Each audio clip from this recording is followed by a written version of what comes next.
پاکستان میں state bank کی جانب سے اوپن مارکیٹ سے ڈالر خریدنے پر پابندیاں مزید سخت کر دی گئی ہیں اور منی ایکسچینجرز کو دی جانے والی نئی ہدایات کے تحت اب $2000 کی مالیت سے زائد کوئی بھی دیگر غیر ملکی کرنسی خریدنے کے لیے شناختی کارڈ کے علاوہ بینک اسٹیٹمنٹ، ویزا، ٹکٹ یا دیگر دستاویزات دینا لازمی ہوگا۔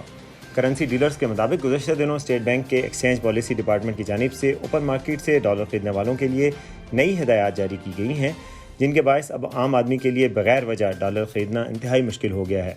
اردو نیوز کے رابطہ کرنے پر اسٹیٹ بینک کے ترجمان عابد قمر کا کہنا تھا کہ اسٹیٹ بینک ملک میں ڈالرز کی کمی کی وجہ سے اس امر کو یقینی بنا رہا ہے کہ ڈالرز یا غیر ملکی کرنسی صرف ان افراد کو دی جائے جن کو اس کی حقیقی ضرورت ہے۔ ان کا کہنا تھا کہ کنٹرولز لگانے کا مقصد یہ ہے کہ ڈالر ذخیرہ کرنے کی روش کو کم کیا جائے۔ اس حوالے سے چیئرمین فاریکس ایسوسی ایشن آف پاکستان ملک بوستان نے اردو نیوز کو بتایا کہ اسٹیٹ بینک کی ہدایت کے مطابق اب 2000 یا اس سے زائد ڈالرز یا اس کے برابر مالیت کے ریال یا کوئی اور کرنسی خریدنے کے لیے لازم ہے کہ خریدار بینک چیک کی شکل میں روپے میں کرنسی ڈیلرز کو ادائیگی کرے، جس کے بعد ہی اسے ڈالرز یا ریال ادا کیے جائیں گے۔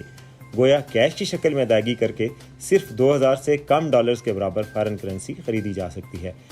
اس کے علاوہ اسی مقدار میں فارن کرنسی خریدنے کے لیے یہ بھی لازم ہے کہ کسٹمر اس کی وجہ بتائے۔ ملک بوستان کے مطابق ہم ان سے وجہ پوچھتے ہیں، اگر وہ بتائیں کہ وہ بیرون ملک جا رہے ہیں تو ان سے سفری دستاویزات کی کاپی مانگی جاتی ہیں۔ اس طرح اگر کوئی کسی اور وجہ سے غیر ملکی کرنسی خریدتا ہے تو اس کی بھی وجہ بتانی پڑے گی اور ساتھ ساتھ دستاویزی ثبوت بھی فراہم کرنا ہوں گے۔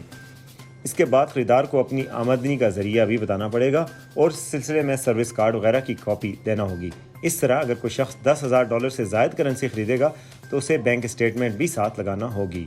اس کے علاوہ ایک دن میں زیادہ سے زیادہ $10,000 اور ایک سال میں زیادہ سے زیادہ $1,00,000 کی خریداری کی بھی حد مقرر کی گئی ہے۔ اس حوالے سے مزید تفصیلات اور اس طرح کی مزید خبروں کے لیے دیکھتے رہیے urdunews.com۔